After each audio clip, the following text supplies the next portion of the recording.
Hey guys, welcome back to the True North podcast. For the first time ever, we've got James Hugo and Christopher LaRue on the True North podcast. Excited to have you both. You both have been on the podcast before. Both have shared your stories and hopped in on other podcasts as well. So, welcome to the podcast. It's exciting. Yep. Yeah. So, this week we are talking about the January Frontier event that we had. When we're recording this, it was just a couple days ago, but this podcast is coming out in a couple weeks. So, but we wanted to kind of go back through that night on what we taught, fill you guys in on what you missed if you weren't able to come. And for those of you that did come, maybe give you a little bit more context or maybe some even different ideas that you can apply now that it's probably been a couple weeks since you heard this content. You can dive back in and remember that we are going to choose to have joy in this life. That was what our message was all about. It was a message by Tyler Staton called Defiant Joy. And I'll actually, my man Taylor over here will go ahead and link that YouTube sermon into the description of this podcast. So if you want the actual teaching, you can go in and watch it. But we're excited to kind of dive into what all we talked about that night. And James, you did an incredible job leading. You shared some great stories that honestly had me on the edge of my seat. I already knew what the stories were, but yet I was so anticipating oh, I can't wait to see how he finishes this up. And it was just a great night. Yeah. And man, thank you for doing it. You did a fantastic job. Thank you. So how did you feel about the night? I felt really good.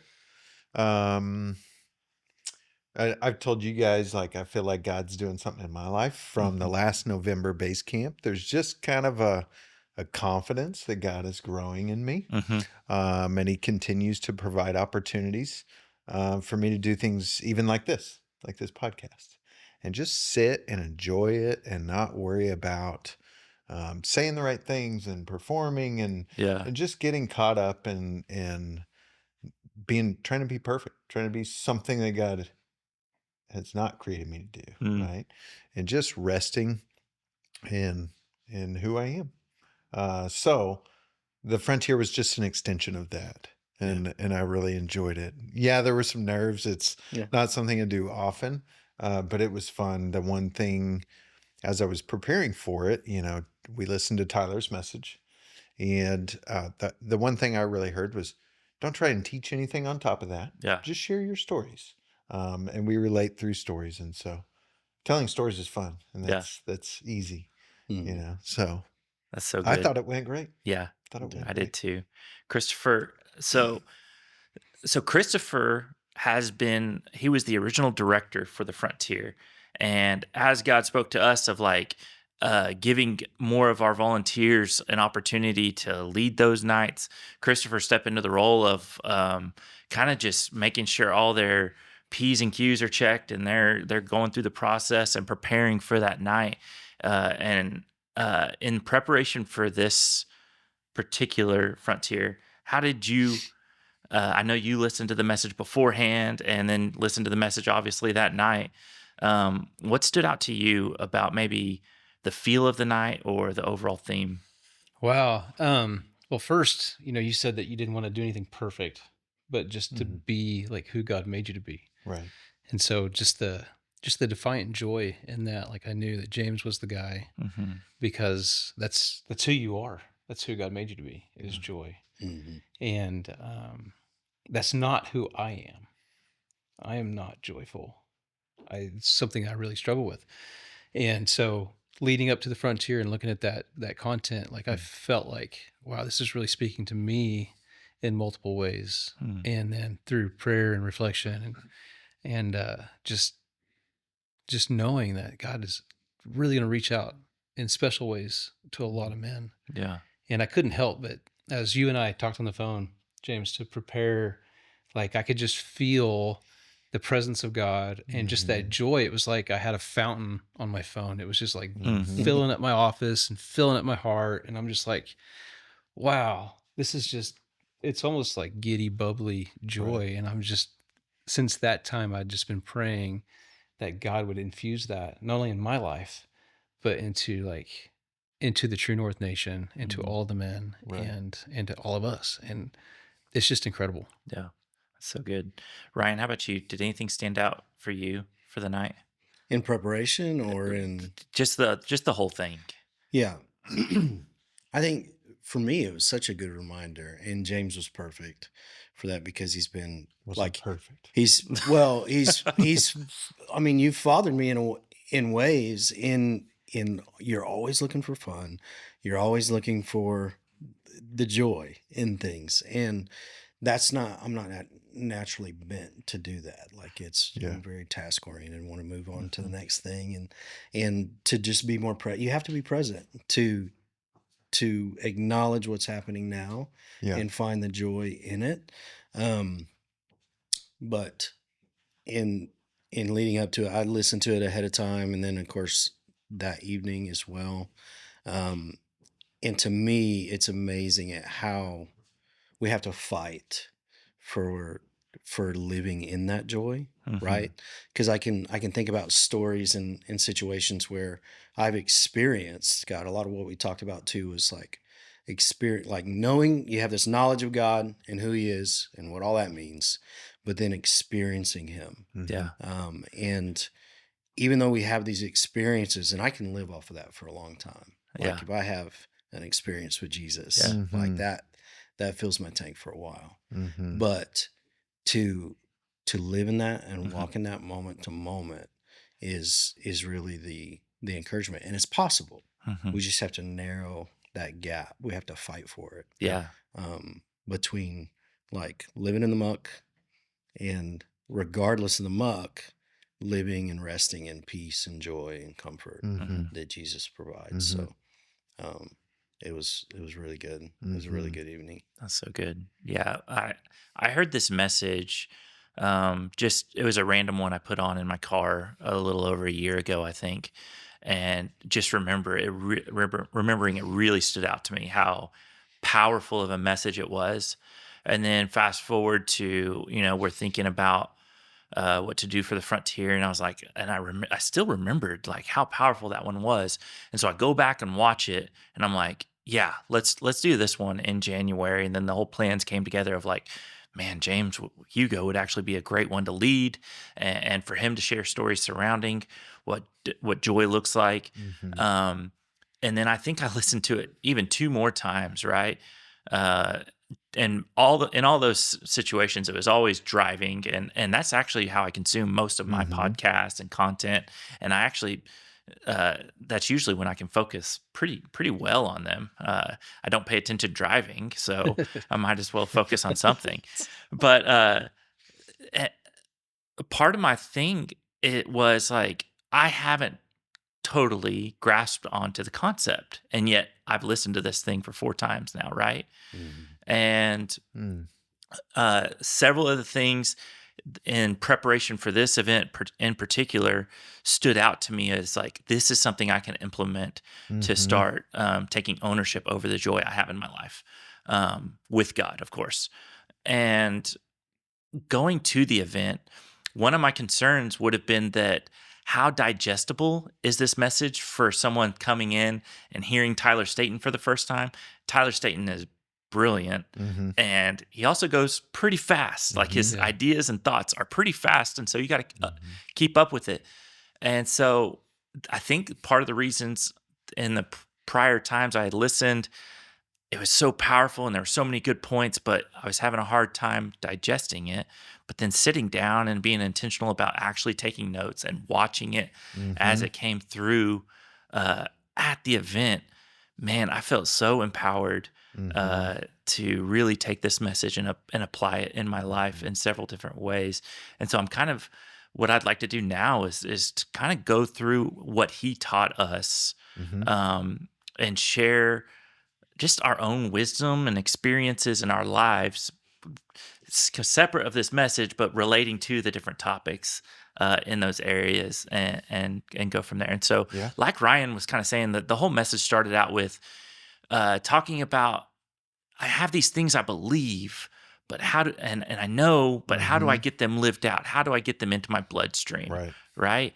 And the the intersection with that is prayer. Like prayer is the access point to get the knowledge, the head Yes. knowledge into the heart knowledge. Yeah. And so how do we pray? Um, what was it? How do we pray? Or was that the second one? How do we I've pray? got it right here. What What do you pray? and who? And to who you to you pray. So those were the three things. And it's all looking at the story of Paul in First Philippians. Right. And so let's talk about that. Real quick, the just to reiterate what you're saying, how do we get what we know? How do we get from that to living it out? Yeah. Because a lot of us have a head and maybe even a heart knowledge. Yeah. I don't know if that would be appropriate Right. to say, but Well- like it can still be in your heart, but you might not be living it out. Yeah. you Well, know? to reiterate what you said, to take ownership of the joy, Yeah. that God's given you. Yeah. I can't help but think of a message that I heard, probably 30 years ago. And it basically told me that God has given me all the joy that I need, and like his mercies are new every morning. So every morning he fills my tank with joy. Mm-hmm. And then I choose along the way to let whatever take it.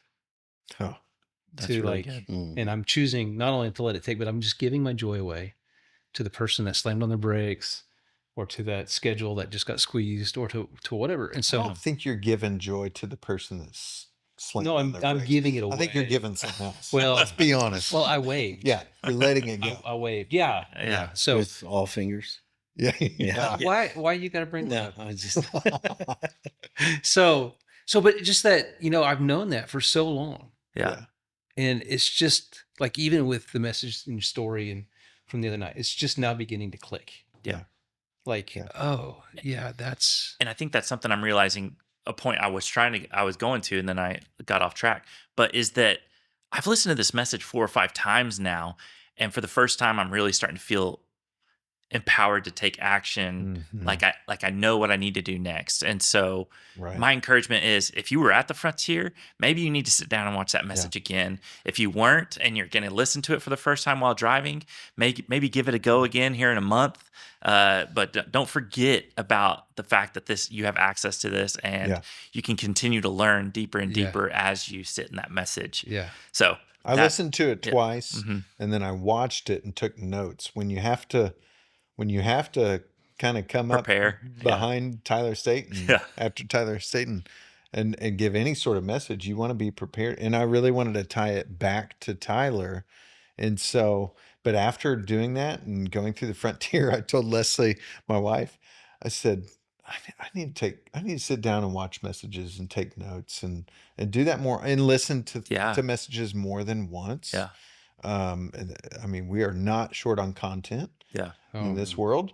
And so to breeze past one and not apply it and then fly into the next podcast or whatever it may be. Right. Well, like you guys, when at the frontier, it was my third time through. So I'd already listened to it twice, watched it once. And for whatever reason, I grabbed my notebook. Yeah. And dude, the amount of notes that just like flowed out onto the page was just like incredible. Yeah. And That's cool. We all did that. those are notes that I will treasure Mm-hmm. for a very long time. Yeah. So before we get into his main points, I think that Greek word would be appropriate Do it. to The one I used in traffic. not that. That's not Greek. Never mind. So Tyler mentioned the word yada, Yeah. Y-A-D-A, and that being, correct me if I'm wrong, really the experiential and relational part of our being with God. Mm-hmm. And so to go back to that, knowing it versus living it, you can know something. And part of my story that night was, I know that God loves me. Am I living that way? Have I ever asked him that? And so my faith didn't really explode until I started experiencing God. Yeah. Yeah. And I love your story you had in that of learning to hear his voice for the first time, or how to ask questions. Because Right. it's very similar for me Yeah. of God's simply telling you, like, ask me if I love you. Yeah. And so Yeah. you want to share that story Sure. real quick of how that experience was for you? Yeah. So several years ago, I began the private practice of sitting, and really it began with going through John Eldridge's Pause app, going through the 30 days of Resilient, kind of getting some language around just posturing myself to sit and listen and kind of get rid of all the distractions. And then found myself beginning to ask God questions and actually be quiet long enough to hear something, and then beginning to go, I think I'm hearing something. And then trust was built. And finally, I asked God, because I didn't know what questions to ask really. And I asked him, will you help me ask a question? And the question was, do you love me? He was giving me the question to ask him. Yeah. And that just, when you know that though, like I knew it, I knew that wasn't a question. My mind would have been questions about whatever my problems were, Yeah. whatever, the simplest, and it just made so much sense that he would want to start with that question. And that messed me up. Yeah. It broke me. Yeah. I just came out of my office Yeah. crying, and Leslie was like, you okay? I was like, Yeah. yeah, God I'm God great. loves me. I'm amazing. Yeah. Um, And, at the Ascent, that's what John Eldridge teaches. mhm, It's that question is actually your tuning fork for mhm, learning to discern God's voice. He suggests that when you get to that quiet place with Him mhm, and you're not sure what to expect, ask that question. mhm. God, do you love me? You know the answer. Really? You know the answer. Yeah. And so Yeah. when your Yeah, soul it wasn't an experiences, answer that you would doubt. yeah. Right? So It's when your not, soul should I buy a new experiences the car? Should I? response, Yeah. and it's yes, or of course, Mhm. or yeah, Mhm. like Yeah, but that's you God's get voice. so much more than that. Yeah, Like that yes Mhm. from God is so full yeah, of meat and more, Yeah. right? It's not just a, do you love me? Well, yeah, or Mhm. Yeah. yes, or of Yeah. course I do. There's like this outflow that comes with the yes. Yeah. yeah, Yeah. Yeah. You know? It brought Well, peace to that's my day. It that's brought confidence yeah. to that moment, confidence in my faith. It brought joy for sure. I came out prepared for my family a whole lot better yeah, than me just rolling out of bed and making coffee. Sure. You're right. I mean, it just brought a mountain of stuff. Yeah, I was going to say that that's the difference between the knowledge and the experience, Mhm. right? Because Yeah. we know, Yeah.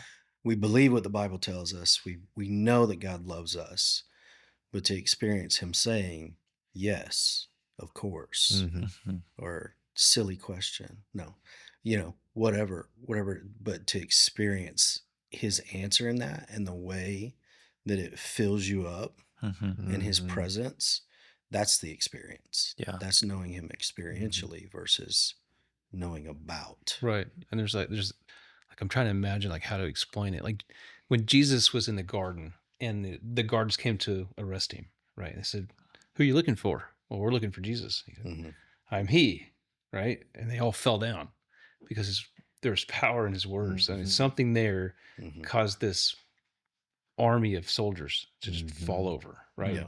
Well, it's that same pressure wave, that same power comes with that Mhm. yes. yeah, And it comes from deep inside and it's it's unexplainable until you ask the question Mhm. and hear it. yeah. And so this is actually kind of the portion of it's actually the third section that Tyler hit on, but we're hitting it on it right now. Mhm. Is like, who are we praying to? Mm-hmm. It's the Yada. It's the God that we know. It's the God that we have a relationship with. That's a key element in our joy, because if we're praying to a distant God and Mhm. that isn't here speaking and engaged with us, there's a big detachment in what our joy would look like. Mhm. Mm-hmm. How are we supposed to believe and trust a God that's distant and far and isn't speaking to us other than a letter that was written, thousands of years ago? Mhm. No, he's alive and living and speaking to us. So that's hmm who we're praying these prayers to. That is a huge step that Paul implemented in his prayers Mhm. of, hey, we really know this God. Yeah. So, do you guys have any other stories about kind of your experiences Total of like side really note. knowing him? Total side note. When Jesus was arrested, this is a new discovery to me last year. When the Bible talks about the cohort, Mm-hmm. and then I was like, what's a cohort? Getting curious. And in the subnotes, I'd have to reread it, but it was like as few as 200 or 300 and as many as a couple thousand. Yeah. And Yeah, it wasn't just a seeing that handful. like on TV or an interpretation of what that event was, I thought maybe a dozen v dozen. And when I realized the amount of soldiers that were sent for Jesus, I thought, man, he was really threatening. And that just got me excited. Yeah. Just the intensity of that Yeah, event. that's it. And The then you intensity. imagine a couple thousand men just being Yeah. dropped to the ground. So that again, I think that's an example for me of like I was experiencing something through scripture that's not common, Yeah. right? But when I did, it's like, man, I chewed on that for a while. Yeah. Yeah. A point at base camp always, I think it gives me goosebumps every time, is when John brings up the fact that when Jesus died and what descended and went and fought a being that if we met it in our nightmares, we wouldn't be able to move. Yeah. Like that, like a lot of people have had those freeze up dreams, right? Where you have no control, no power. Like that's a powerful thing. And yet Jesus went down and just snatched the keys from him and took control and defeated death. Yeah.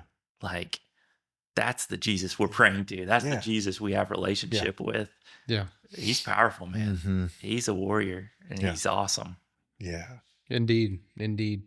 Well, for me, the way this is ringing more and more true, the more I process it, the more I walk through it with Jesus, the more real it becomes. And as I said earlier, I have struggled with joy for a long time. And when we talked about it on Monday, the statement was that you can either have God or you can have understanding, right? Sometimes you can have both. Yeah.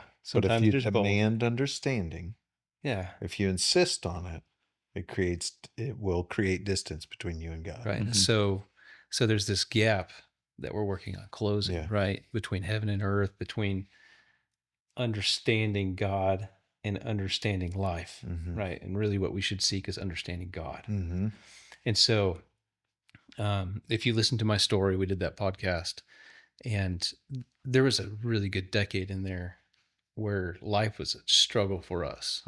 And, during that whole time, I was really driving for understanding to the point where there were moments, I think at one point I said the F word maybe 100 times in a row. Like just over, like freedom. I'm just like, yeah. How'd you know? That's a good word. And so, and it was like, I finished that and I'm so frustrated, and God shows up afterwards. He's like, are you done? Yeah. Like, can I love on you now? And he's so beautiful through the process. And like in every moment, like there was this hardship or there's this other thing. And I was demanding understanding. I wanted to know why. Right. And really God wanted me to know him. Yeah. And the more that I reflect on that, that's where my joy went. Yeah. Was the why. Like I demanded to know why. And the more I let go of the why, and the more I just lean into knowing God, then that joy, like it just bubbles up. It just bubbles up. And he promises that, right? And that's what we're supposed to do, is we're supposed to pray on the promise. Yeah. Yeah. So that quote, by the way, came from the book Walking with God. Yeah. And that I shared that quote because I read, it's about halfway through the book. And when I got to that quote, it just opened up. I mean, I highlighted it, stopped on that page, reread it. And it was really a breakthrough for me to let go the understanding that I was demanding was, how does this experiential life in Christ work? I don't understand it. What are the practical things? Or maybe I knew the practical things that other people were doing, and maybe it made me a little uncomfortable. When somebody says they hear God, that would make me tense up. Like, really? How did And so for me, letting go of that understanding and just starting to practice some of these things, especially privately, there was a lot of freedom in, like, what's the risk? What really is the risk here? And that just opened up a lot for me. I'm curious what you guys think about the tension of, like, at a certain point, I mean, the more understanding is directly relatable to more maturity, right? And I think we're in a place, and a lot of our guys that have been to camp, have been in a church environment, this isn't as, like, there is a next step. Like, we all can kind of relate to the demanding understanding thing.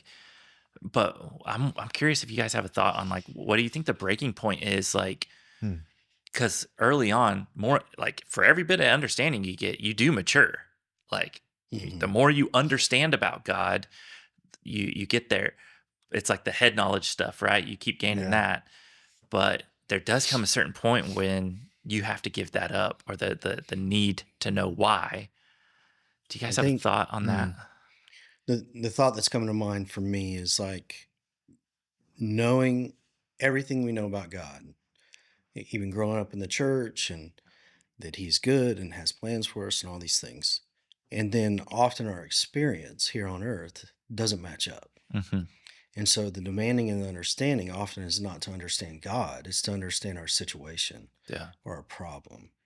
And when we do that, we're focusing on us and our situation, but also we're not taking into account that we live in a broken world, right? And so understanding that sometimes things just happen. It's not that God is orchestrating a certain thing to go badly. And the Bible says that he will use it to his purpose, like our pain and trials and those things that don't go well in our life. He will turn them around and use them for his purpose.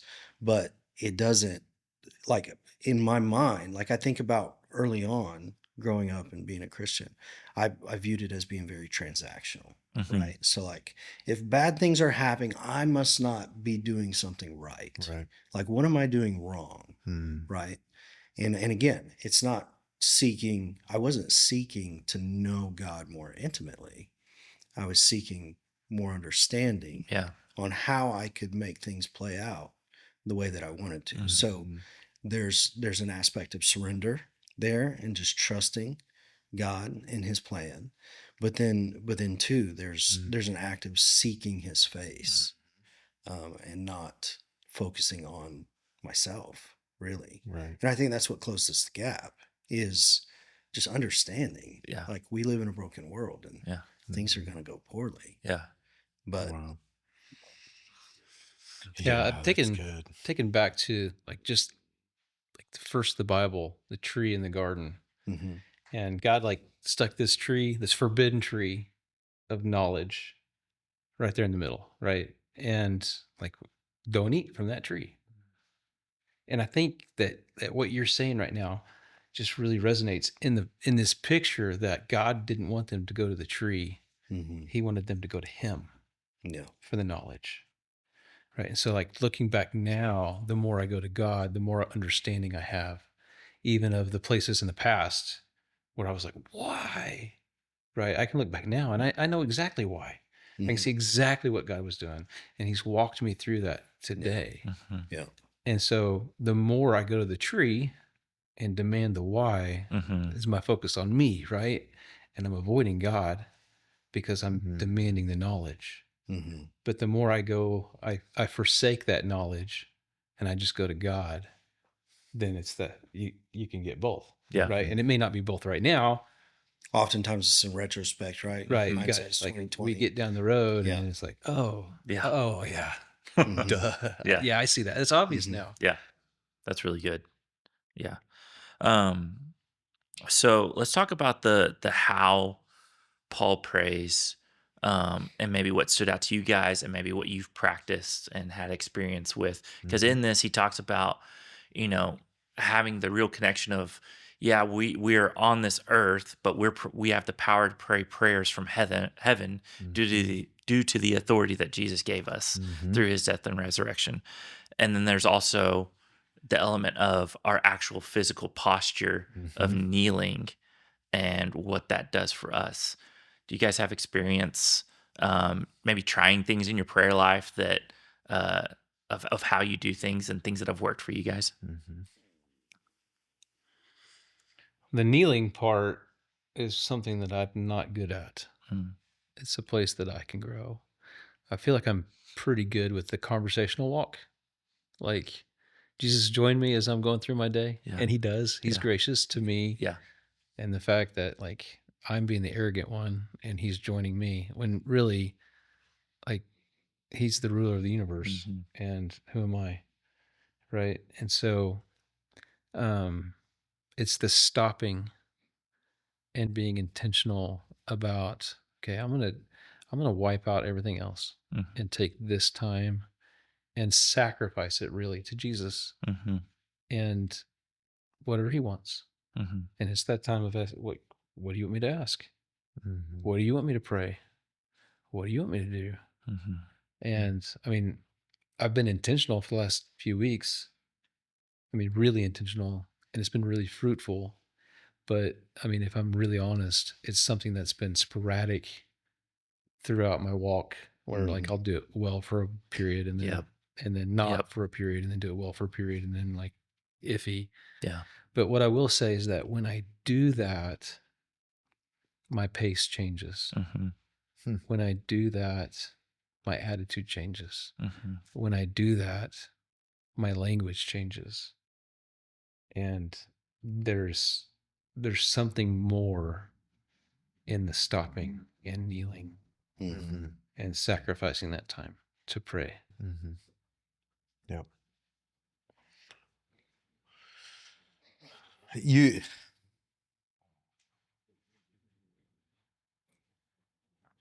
We all relate to the like, I'm doing well, and the wheels fall off.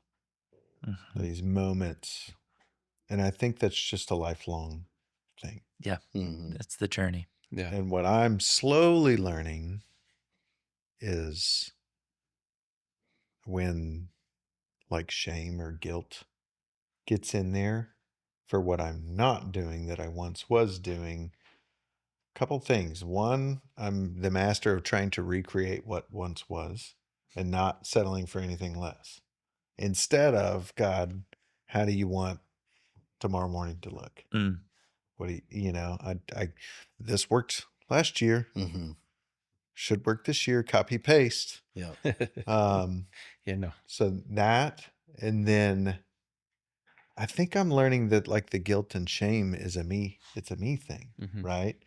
So it's trying to, if you're going to take I don't know, it's trying, you kind of touched on this, right? It's almost like the self-determination thing. It's the, I feel bad, I'm not doing a good job, which means that my efforts and any gain in my relationship with Christ is because of me, not because of him. And so learning to just like give that up too. It's weird. I'm in the middle of that. Yeah. And then praying from your knees. I love what Tyler said. I practice that when I can. But I love what Tyler said of like it holds you in your place. Yeah. Because we all have wandering minds. How many times are you thinking about tomorrow or what you're going to do right after you've prayed, or and even forget that you're praying? Yeah, I'm super guilty of that. I've got the quote from Eugene Peterson that he read. So, kneeling is an act of retreating from the action so that I can perceive what the action is without me in it, without me taking up space, without me speaking my piece. On my knees, I am no longer in a position to flex my muscles. I assume a posture that lets me see what reality looks like without the distorting lens of either my timid avoidance, or my aggressive domination. I set my agenda aside for a time and become still and present to God. Mm-hmm. And that's Eugene Peterson. Yeah. Yeah, I love that it's more about removing yourself from the action so that you can see what action God is taking, so that you can just partner with Him. Yeah. Not about, God, will you come into my action and help with my stuff? The other thing that I do too, the Pause app is great, and through that learned kind of where some of that background music came from. I turn that on, and then that's something that holds me and my wandering mind in place. And those are great because they're really long. There's not really, And so time cap. how do these things on the how to pray thing, how do they relate to joy to you? How do you connect the thread of that? Any of you guys can answer that. Well, I think that I liked how he put it, that also that kneeling is a powerless position, right? And you're not going anywhere on your knees, at least not very fast. And so it kind of makes you impotent, if you will, for accomplishing anything. And so it's like the ultimate submission. Like I'm submitting ultimately on my knees here. And I think for me, it's like I'm always driving to get to the next place. Right. And so I've got a thing on my wall that says the joy is in the journey. And that's to remind me that the joy is not about the destination. The joy is not about where we're getting. I mean, it's like being in the car with all the kids, like, shut up and be good so we can get there. Wait, you're going to like this whether you like it or not. Let's have, the beatings will continue until morale improves, right? It's let's have fun here. Let's have joy now. Right. And so what that does is it takes me away from that destination mindset, and it puts me to here now. And it takes you out of the doing too. Yeah. Right? I mean, because like you said, you can't do anything when you're kneeling and on your face. Like that's it. And I'm guilty of that. Like to your point, like what's worked before, I try and do that again. So for me, it's been worship music in the past, or journaling, or doing a deep dive into a Bible study, or reading a particular book. Like, well, I heard from God, or I experienced God in this particular instance. Let me, and I want to experience God now. He feels far away, so I'm going to go do that thing, worship or a book or what. But when you are just still, right? And in this case, we're talking about kneeling, which I don't have a good consistent practice of being in that posture, though I like it, and I'm going to do it more. But I think it takes you out of the doing. Like you can't do anything else, and that's really what God, like the order. We get things out of order because we want to do the thing to experience God, when really He's calling us to just be with Him, and then maybe He leads us to a worship song or sermon or a book or a passage in the Scripture, right? Right. He wants to replace He wants to replace the results, with relationship. Right. Because through that relationship, then He accomplishes more results than I ever could. Right. And so is God enough? That's what I'm answering on my knees. Is God enough? For me, the way that it ties into joy, it is kind of that part where it's I assume a posture that lets me see what reality looks like without the distorting lens of either my timid avoidance or my aggressive domination. So the reality piece, I can think to so many times where when I'm so deep in a scenario or a situation, and I know what my lens is in those situations, whether it's with a person, and God can give me the reality question of how does He see that person, and how that can pull me out of my headspace and see the reality of the situation for who they are, who God created them to be, and who God created me to be. And then what comes from that is the anxiety's gone, the pressure's gone, the frustration's gone, and joy can come in. And then same thing with like stuff that I'm trying to get done or anxious about or nervous about. If he can pull me out and show, hey, this is, if it's stuff that's really hard and he's able to sit there and tell me like, this is building your character and who I'm developing you to be, that can take so much pressure out. But that doesn't happen if I'm just speaking prayers typically, or if I'm on the move, or it takes a sitting, a being completely present to him for him to pull that reality piece out for me. Because it's not something that just slaps you upside the head while you're in the middle of your busy day. So, Right. So I was having this kind of a picture of carrying a load, like maybe backpacking, but more. Right. So there's this cumbersome load that I'm carrying, or I can just kneel here. So in this moment, I'm feeling like I've got to get this load to a place, right? But God's calling me to stop and to set it down and to just kneel with him. And in the next moment, it's like that conveyor belt at the airport, right? In the terminals where you're like, you got to walk a long ways. And so you can get on this thing and you can just stand there and it moves, or you can walk like I do and walk really fast. Yeah. Cause that's cool. And but I'm kneeling, and the process of kneeling like puts me on this conveyor that's not only moving me, it's moving my load. And then when I get up from my kneeling posture, like God's showing me that it's arrived. And we got there and I didn't have to carry it. And so it's like, oh, well, really, that makes a lot more sense. But it's counterintuitive because we don't know that conveyor's there. Like it doesn't materialize until we hit our knees. And that's when God starts to move us. Yeah. And that's that was a really cool picture in my mind. That's awesome. Good. The idea of hurry comes to mind, right? And just the nature of our world. I can't slow down long enough to enjoy my kids, to enjoy my wife, to enjoy what I do for a living. Because there's so many demands every day you wake up. And most of us are waking up reactive, right?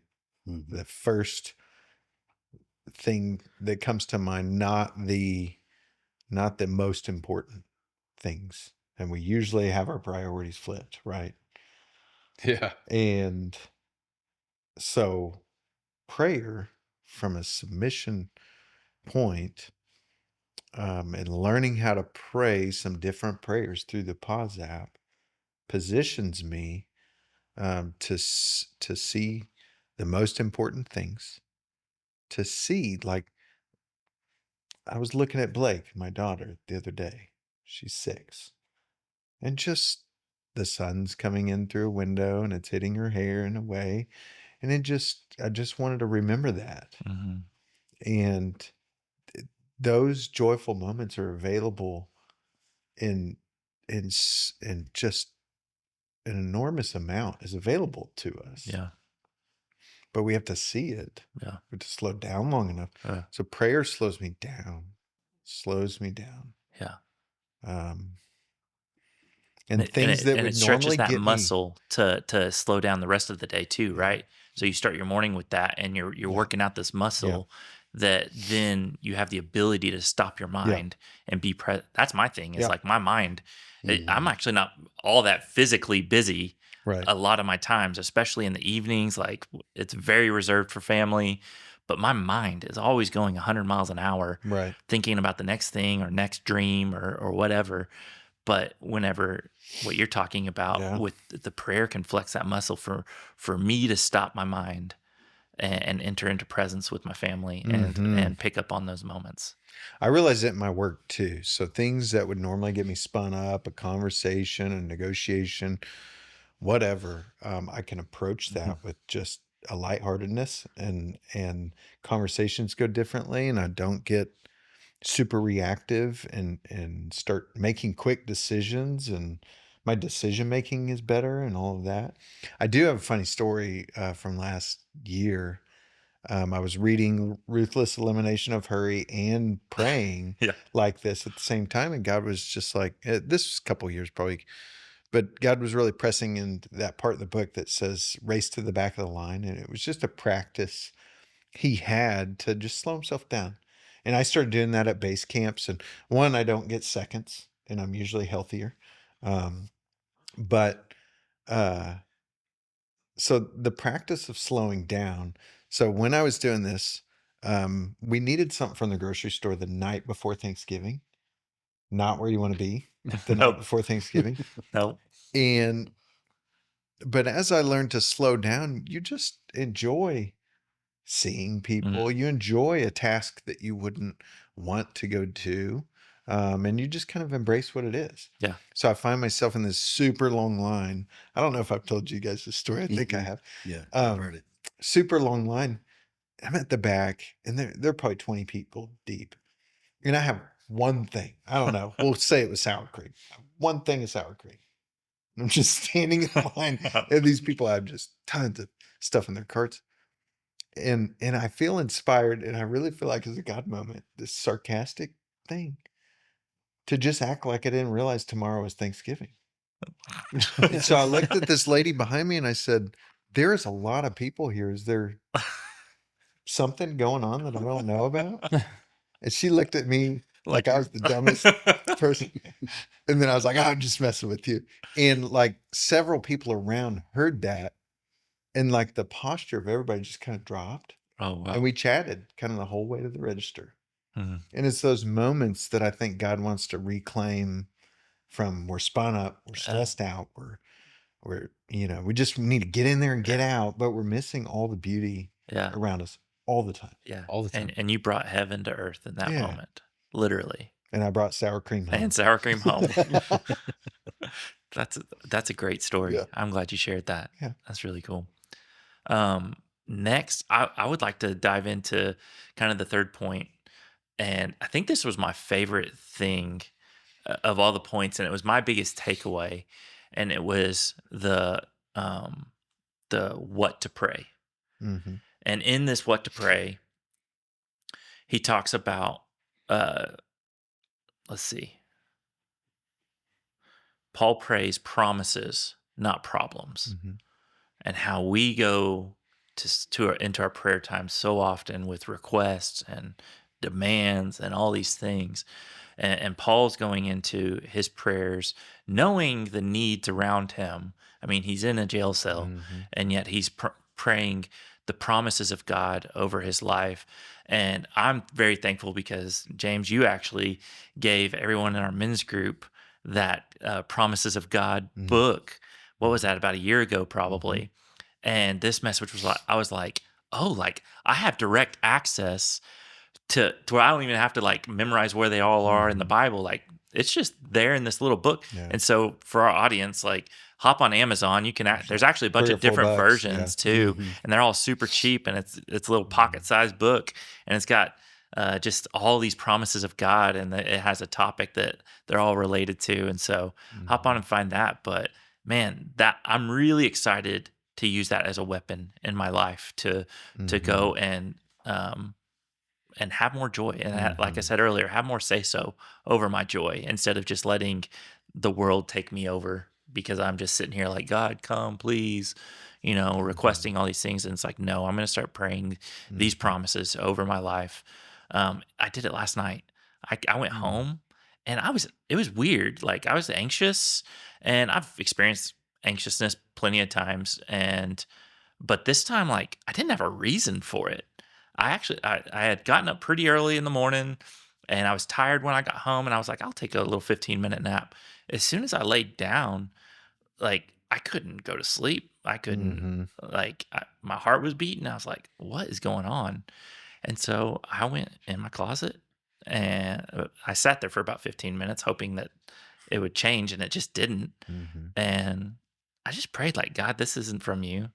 You want this night to be an incredible night. And I got that book out. I don't remember the exact thing I prayed, but man, I bet 10 to 15 minutes after that, things just changed. And I made some conscious decisions to choose joy in a couple things with my family, all running around and doing the things. And the night was great. No anxiety. So that's awesome. That was really cool. Yeah. I'm excited to start implementing that practice more. So I feel like Jesus told me something that just really kind of was a swift kick to the, and it was basically like my prayer reflects my focus. And so often I'm focused on all my problems. And so I pray about my problems because that's what I'm focused on. Yep. And he's like in this, like just in the last few days, he's like, focus on my promises.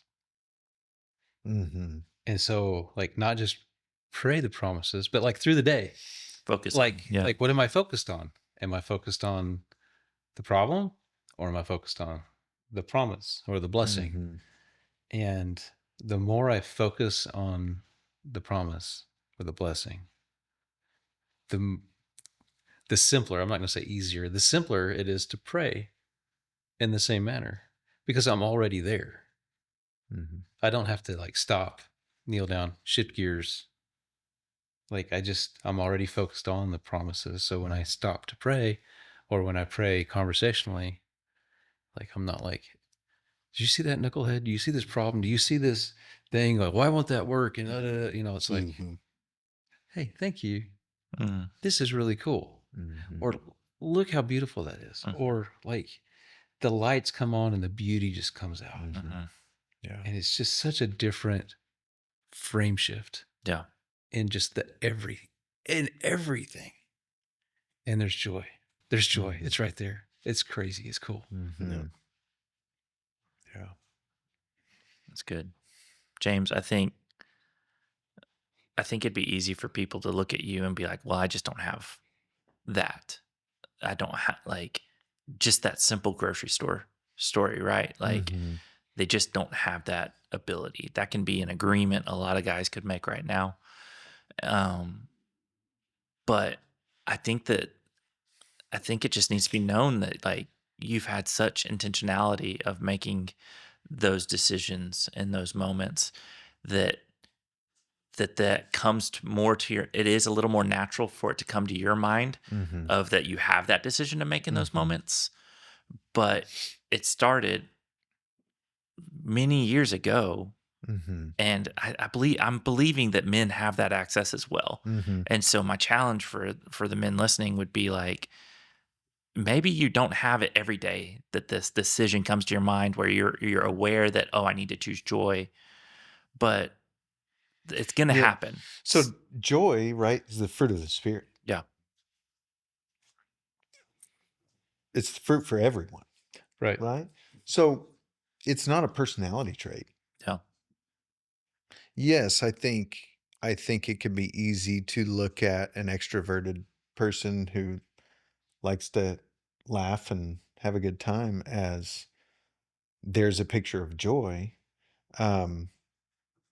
But it doesn't mean I'm more exclusive to that fruit than somebody else would be. Yeah. And I think that in itself would be the agreement. I'm just not a joyful person, or it's just not my style, or it's, whatever it may be. You're kind of quirky, right? Like you just got this kind of quirky, fun nature about you. Thank you. I don't. Yeah. Right. I'm more of a stick in the mud, and I want to rule things with a whip. And so like we're different. So I would say, sorry, I interrupted. Go ahead. No, it's fine. So I mean, I would say that like that moment may present itself differently to you than it would me. Like exactly. So to me, it may be just like making eye contact and being kind and smile. Yeah. Right. Which may open up something else, but to you is like, hey, is something going on? Like. So now we're talking about like the expression of joy. Right. So and that can look different. Right. So I guess what I want to say to that is it doesn't have to be the same flavor. Yeah. Right. Like we're all, God's it's different colors of joy. God's bent us all a certain way. Right. And so God wants to use your bent to express joy in your way. Mm-hmm. Because if we were all like you, like the world Mhm. would be imbalanced. If we were all like me, Mhm. the world would be imbalanced. But together, there's this full circle picture of God, Yeah. and it's really just beautiful. Yeah. So what were you gonna say? Yeah, and just that the expression of joy thing. I think what we think joy should look like doesn't always look the same. And there is even for me, joy doesn't always look as like a laughing or a funny Mhm. moment, or it can simply just be like I'm lighthearted. I feel good about where I'm at today. I trust God, which makes me more patient for my children. With my children, and maybe I'll spend more time with them, maybe, so I think the expression comes out in many ways. Yeah. But yeah, the agreement is I'm just not joyful, or I'm not. Mm-hmm. Yeah. There's a there's a lesson within Symbis that Meg and I take couples through, and it talks about it has probably 220 different words that you pick from as far as Mhm. values, right? And so on there may be trust and loyalty and love and whatever. And so when you are talking about that, I'm thinking, you know, whenever we're dealing with couples, and they may both have trust, high Mhm. value on their list, but when we ask them, so what does trust mean to you? Oftentimes the Mhm. definition is different. Right. Because when I think about joy, too, it's some lightheartedness, maybe more playfulness, but often it probably looks more just like peace, Mhm. right, and contentment. And so, to your point, to fruit of the spirit, and I think that, um, I mean, you can almost plug and play whatever fruit of the spirit you want more of into this conversation, because we're talking about experiencing God, and Mm-hmm. he doesn't just bring one fruit or another. We have access to all of them, Mhm. Yeah. right? And all of them narrow the gap Yeah. between our experience on earth Mm-hmm. and Mhm. our knowledge, our true yada of knowing Him Right. and walking with Him. Mhm. So That's really good. The picture Tyler showed, though, of like the priest breaking out into dance, Oh, and yeah. I don't remember the It was in context. London that they did a 24/7 prayer Uh-huh. kind of gathering, and all these they were able to use the St. Paul's Cathedral, which is more of a museum now, Yeah. and the priest or whatever is over that. They're kind of there just making sure people weren't going to be in there breaking things, Yeah. right? But the people there for the gathering just broke out in joyful Yeah. worship, and the priest got so caught up in it that next thing you know, the room is just filled with the spirit of the Lord, and they're Right. dancing and like little Yeah. kids. Like, oh my, I'm getting chill bumps right now thinking about Yeah. what that must have been like and how So cool that is. there's something that I feel when we talk about joy kind of being expressed or interpreted in different ways, and Mhm. I would almost say yes to all of that, but challenge, like, when God gets in there and there is Yeah, a holy joy that is mm, complete and in undeniable. you. Who knows how that's going to come out? Yeah. Yeah, I mean, I've been thinking relax this whole time. We're gonna just relax and let the expression come out. Yeah. mhm. You know, like if you just Jesus, what do you want to do? And just Mhm. relax. Mm-hmm. you know what? Don't force it. You know what joy is for me? A big joy is Thursdays at base camp. Everybody getting there, Mm-hmm.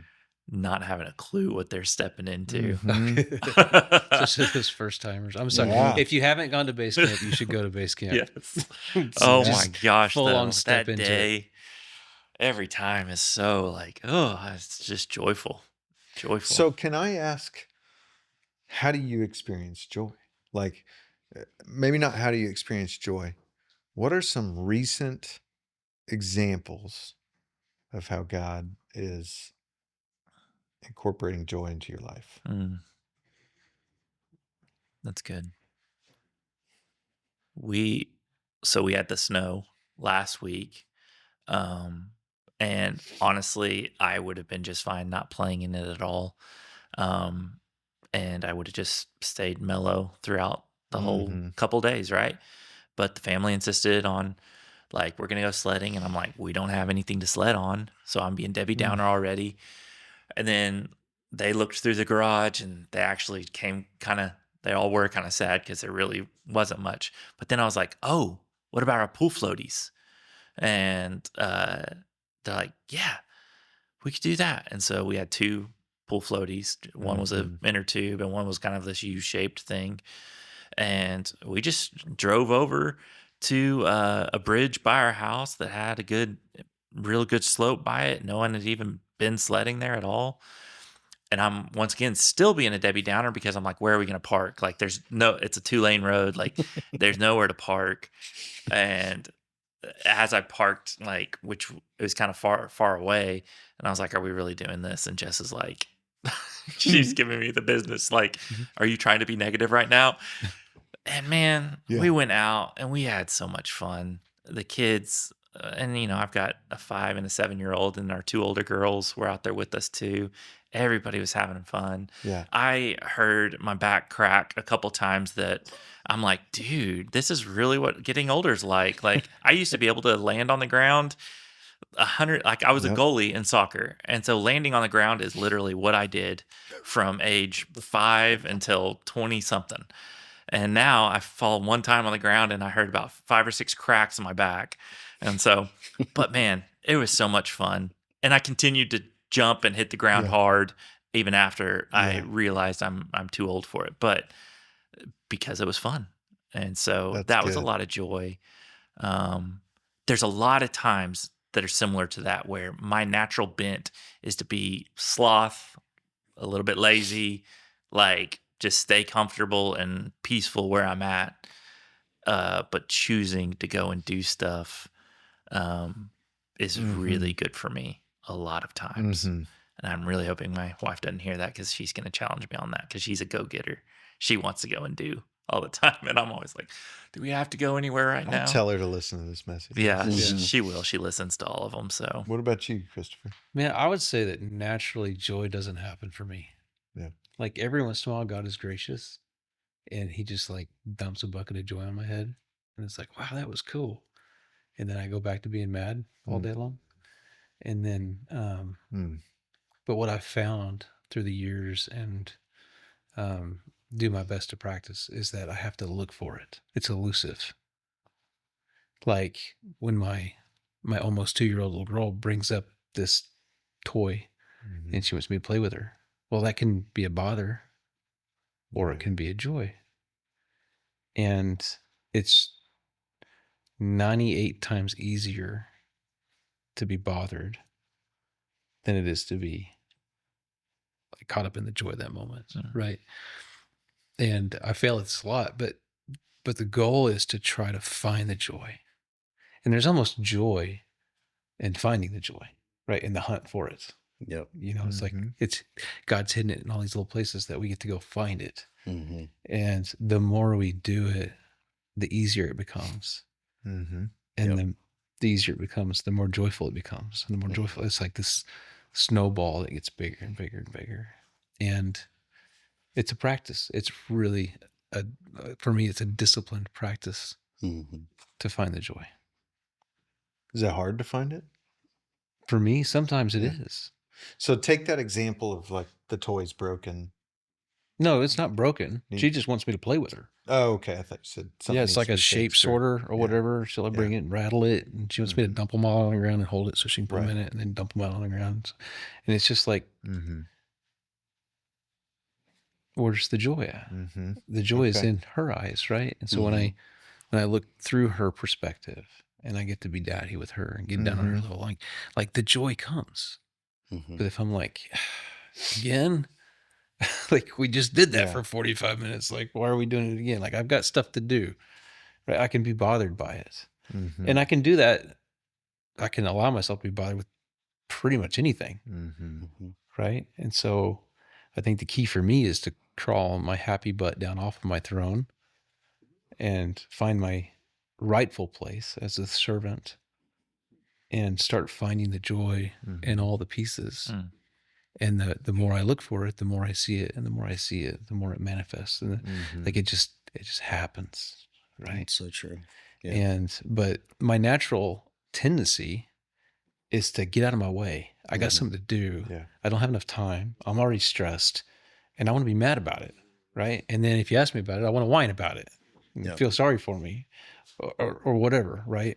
But what Jesus wants me to do is he wants me to stop, get on my knees, sacrifice the time, get on that conveyor belt, let him walk with me and show me all the little places that he's hidden joy for me to find. That's really good. Thanks for sharing that. How about you, Ryan? Yeah, so I can relate to both what both of you guys said. And what you are talking about, Christopher, is like looking for the joy.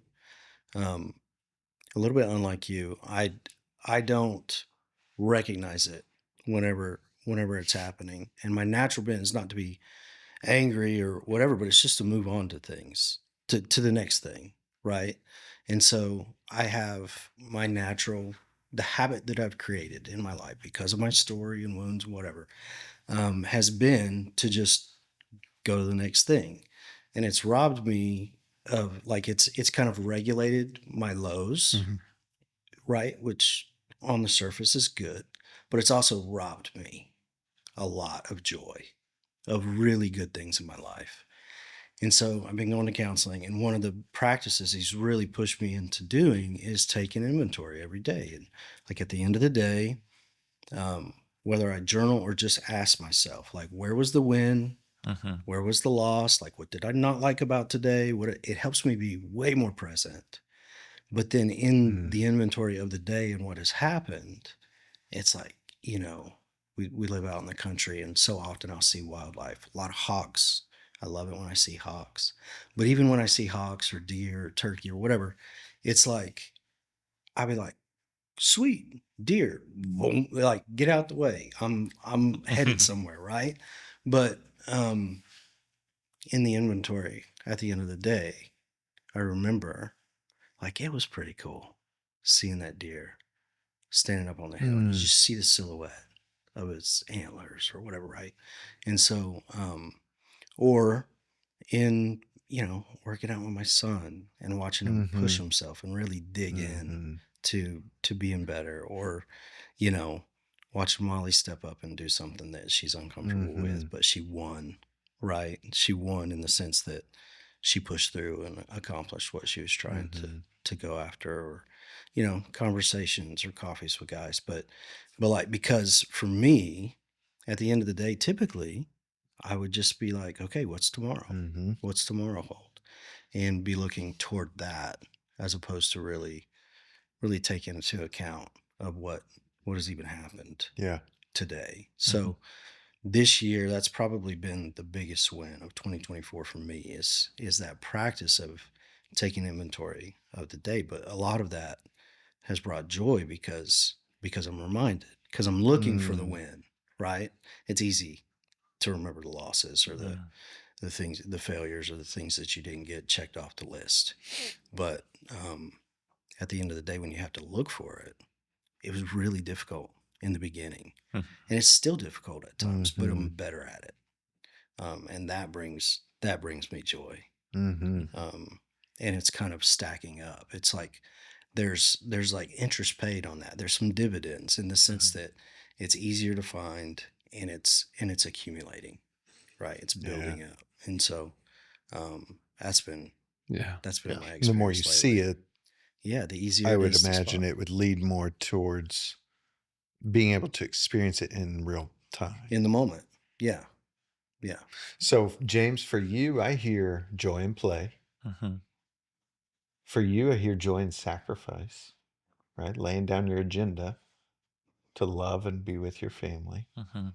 For you, I hear joy in reflection, right? Remind myself. Dude, you're sounding so smart right now. I know. But I think that's I mean, that's three different ways right now that joy is playing out in our lives. Could I give one more? Yeah. No. And I want to, because for the listener that maybe hasn't experienced this, But whenever I feel the presence of God and I can get emotional, Mm-hmm. and the times that tears actually are coming out, and especially when I'm in a room of people that are seeking God. And I want to say this isn't. I don't want this to sound like a churchy answer, because honestly, it's not.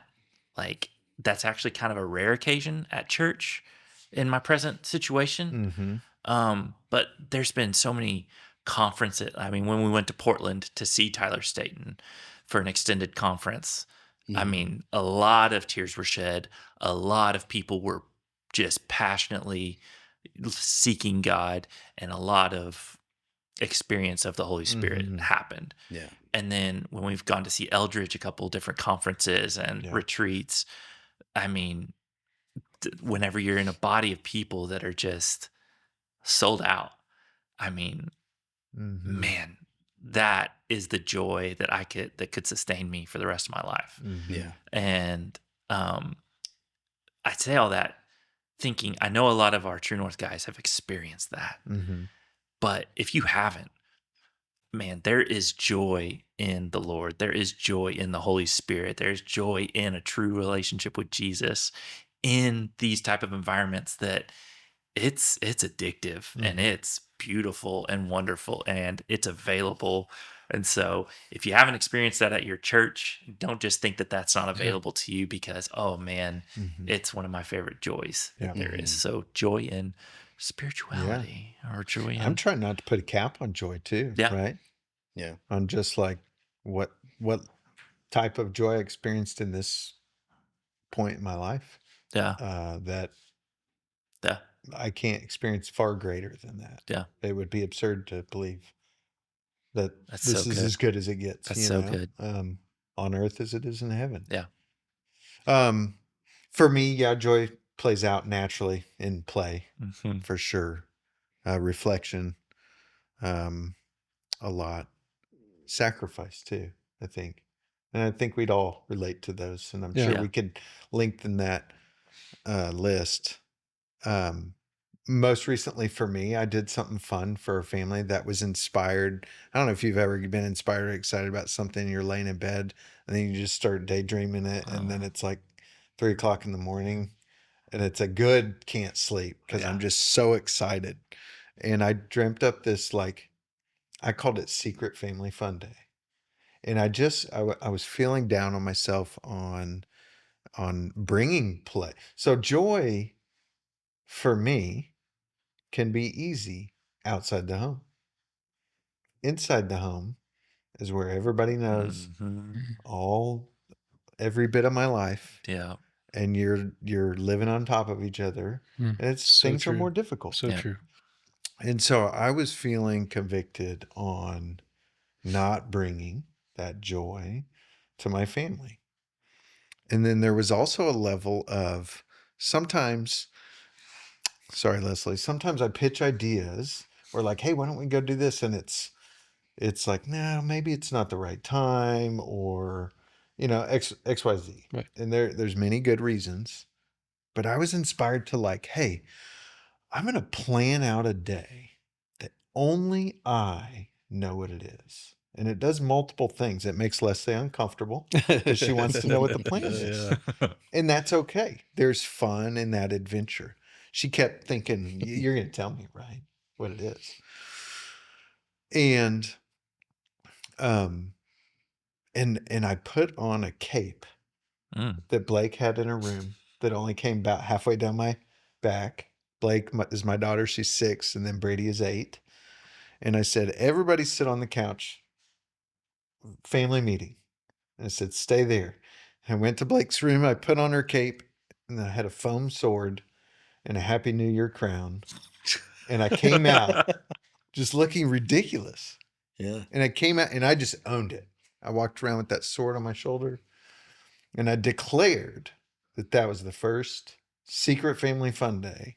And we just did things that they've been asking to do. Yeah. Brady wanted to go to Buffalo, or what's it called? Cowboy Chicken. And they'd been asking to go to Blue Zoo. And I printed out the logos of these places, or like little puzzles, cut them up, and gave them to them to reveal what would be next. And then the last thing was we went and got cookies. Now that was an expensive day, but I have plans for, it doesn't have to be an expensive day. Yeah. But it just really brought me a lot of joy. And then the next day, Blake had the cape on, the sword, the crown, and her and Brady were playing that at home, pretending Secret family fun day. to. And so part of me, as I hear our stories, a lot of them involve children. Every one of us mentioned are children and what they're trying to draw out of their fathers, right? And so, like, what is it? What's the parallel there? Like, what childlike position do we need to take with God? I don't know. Well, I love what you said. I like the thought that came to my head when you said that about, like, it's easy for you to do that outside the home, is like, man, we've got to crack the code on this, right? Yeah. Like all of us. Like I've actually, at base camp, we teach about the poser, the false self. And I've said this, I think, on the podcast before, like, my pose is not out here. My pose is not right now. Like, people that meet me in True North settings or outside of the home, they're getting the real authentic James. Like, this is the best version of me. And I'll share my struggles and all that stuff. Like, I'm not faking it. The fake and the pose comes out at home. And it's not me lying to them. It's me lying to myself that I need rest and I need to, I don't have the energy for this, or all those lies I tell myself, or the times that I'm just frustrated about something. That's not the real James. The real James, and the real James is coming into their homes, loving their kids, like being the best versions of themselves.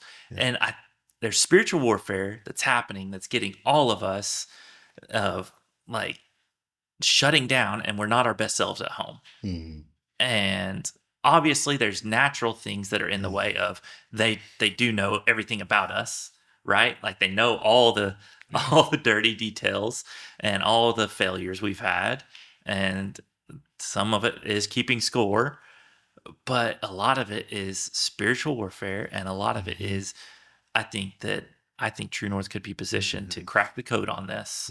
And we can start breaking ourselves free and other men free to be their authentic selves at home. How cool would that be? Yeah, that'd be great. It rings so true. And I feel the weight of all that. Right. And so I can't help but think that there's a man, at least one, probably, gosh, I can't even imagine out there saying, okay, yeah, but how, or what, or how, like, right. That's good for you, but you just don't know. And my mind instantly goes to,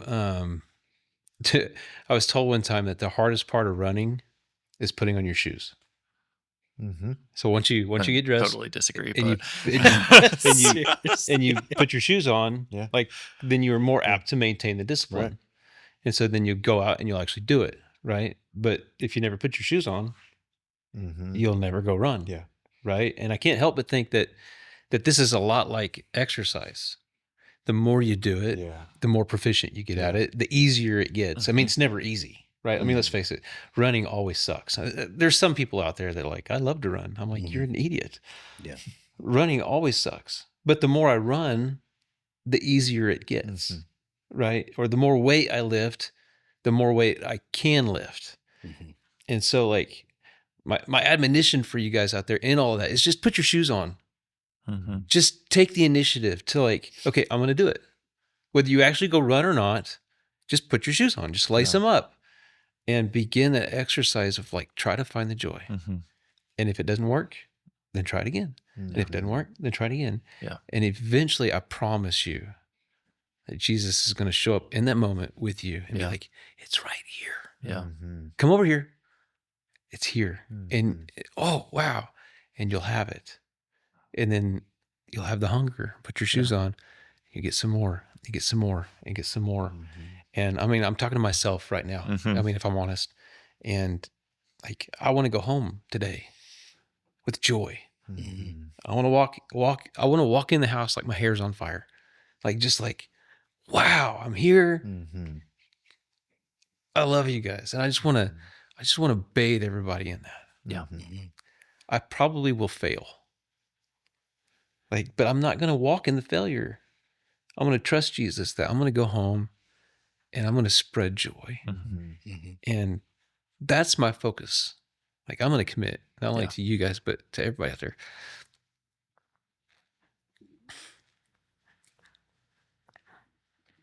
But that's my focus. Yeah. That I'm going to lead my family, not in anger or suffering, or I'm not going to starve them. Right. I'm going to feed. I'm going to take the joy that God gives me. I'm going to share it. Mm-hmm. Yeah. That's good. That's good, man. I think oftentimes we withhold. Yeah. We that's it. withhold it with our families because up to this point, this is how we've acted. Right? Yeah, it's so and habitual. my kids know me. They know what my answers are going to be. My wife knows me. So for me to walk in there with a surprising joy feels inauthentic. And so I think there can be early agreements of multiple things. One, my family's going to think, who is this? This won't last, right? There'll be judgments. And then maybe you're also thinking, well, this isn't going to last. Or maybe you're thinking, well, I was joyful today and I really gave it a good effort, right? And then the next day I was full of anger. And so why try, right? Yeah. And so, or you worked really hard at it, and so I deserve a day to rest, right? I deserve to not have to put effort into it again this day. Yeah, that or you tried so hard. And but it just whatever it didn't work. is, whatever it is, one shouldn't be inauthentic or not you or anything like that. Because I think there's joy in everything, right? The Bible talks about there's joy in trials. There's joy. It doesn't always, it's not always expressed with a bounding excitement. Yeah. It's not happy. And the joy can be going home and saying, guys, I'm convicted by this. Yeah. And I really want to press into this and be a better leader in joy for my family. And I think that in itself is joy. Yep. Well, to be clear too, that like joy does not equal happy. Right. Right. Happy, like there can be joy and happiness and joy, right? But like I may not be happy that I'm suffering. I may not be happy that we're having trials. Well, I may not be happy for whatever reason, right? I mean, we look at Paul and he's in prison expressing joy. Yeah. Right. And like, I think it's Paul and Silas that got locked up in prison and they're shackled and then everything, and they're singing. Earthquake happens, you know, like, so the joy is the choice. Yeah. Right. In the face of whatever I'm experiencing, whether it's happiness or trial or hardship or riches or poverty or whatever that might be, right? The joy is the choice. And it's letting Jesus come in and flood through. Right. Yeah. And so, and it's also going into your family and doing this. It's not a pass fail either, because while the night might look like a fail, right? Like you step in and your wife knows, like, you know, yeah, you're putting an effort, blah, blah, blah, it won't last. But in all actuality, it's the gap thing again, right? Like you go in tonight and you do this, you're closing the gap. Somebody's very joyful. Right. Somebody's very joyful, yeah. But you're closing the gap. And if you're consistent with this, and this really just becomes who you are, that gap is going to close to the point where your family believes it too, right? Like, so you're going to have things to overcome with your family, guaranteed. Like I said, like they have their preconceived notions about who you are already, and they're human, we're human. We give into it too easily though, of like, you know what? Yeah, you're right. I am usually not okay with this, or I am usually kind of grumpy about this, or I'm short with this. So why wouldn't they treat me another way? But that's what we have to commit to, stepping in and close that gap. Right. Galatians 6:7 says that God will not be mocked, and do not be a fool, then a man will reap what he sows. And so, like, even if you've been sowing seeds of discontent and whatever that might be, right?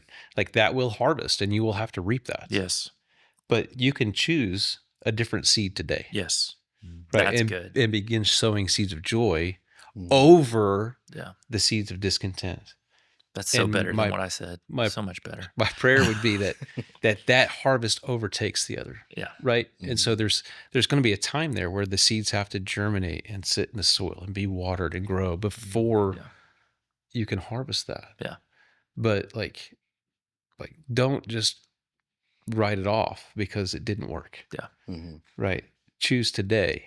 Like, put away the seeds of discontent and pick up that bag that's full of joy. Yeah. And begin sowing those seeds. Yeah. And then let that begin to harvest. Because, I mean, God will not be mocked. And if you sow joy, you will reap joy. Reap joy. That's a promise.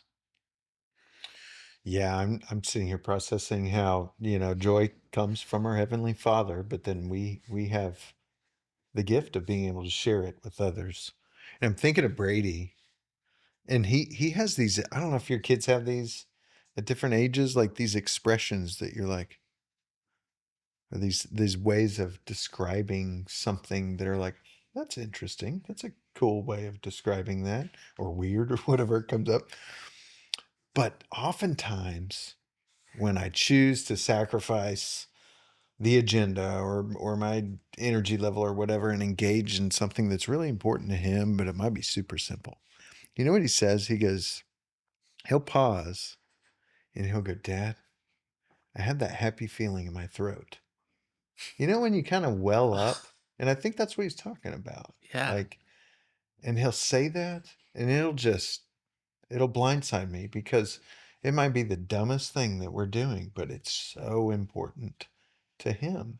And that's how he expresses it. And I think, I don't know, that just comes to mind of like that's his kind of feeling of joy. That's cool. But you're right, happiness is not joy, but it's definitely a product of it. That just, I don't know. I love how we're all talking about our kids and how we experience joy and all those things. But I love that. I think this is a good place to land, unless we want to do this Joe Rogan style, and we're only halfway done if it's a Joe Rogan podcast. Oh, gosh. But man, thank you guys. I think joy, men are desperate for it right now. A lot of men have submitted to even the possibility of having it. And I hope that this reawakens that, and that this can be a tool for them to access it again or hope for it again. Please hope for it again. Take the steps that we've been talking about. Look into that message that we did share at the Frontier. If you were at the Frontier, man, stay in this. Talk to us about it. Like, let us hear. We would love to know how it's impacted you. And let's keep this going, because I think if we, especially True North men, can be a joyful group of men, how different is that? And what a witness to Jesus that is for the rest of the world to have. And so let's do that. That's our challenge. Right. We're doing a challenge in ourselves and you guys. But thank you guys for being on today. This was a fun conversation. I love you guys. Trust you guys. I love you too. And that's part of being salt and light, right? Yeah. To be the salt of the earth and the light of the world. But in that, I want to invite all of you guys to come to the Frontier. It's the second Monday of every month. We do it from 7 to 9. Next month is going to be, in February, is going to be at the Glory Barn. So 6400 Southeast 89th Street. Right? But beginning of March, we're going to have it at the new True North offices. Yeah. So I'm super excited about that. And I'd love to see all of you come and join us. Let's pack out the house. And it really is uncharted territory. This is the Frontier. Yeah. And I love Do we know doing it what with the you topic guys. is for next month yet? Yeah, next month we're going to be talking about learning to discern God's voice and hearing from Him. So very similar to what we talked about with the God, do you love me? Asking that question and hearing how He responds. It's a very similar message to that and how important it is to understand how to do that in our lives. It'll be really good. That's great. So, yeah. Who's leading that? Do we know? Just curious. I think it's either Lee. Is it Lee? It's Lee Cantrell. Lee Great. Cantrell is going to do it, and so which he is excellent at hearing from the Father, and he's always describes it really It's beautifully. kind of an ascent teaser. Yep. So, yeah, love you guys. Thanks for today. Thank you guys for, especially if you're still here. Yeah. Oh my gosh, you're It's awesome. a long one. Join us next time on the Dream Podcast.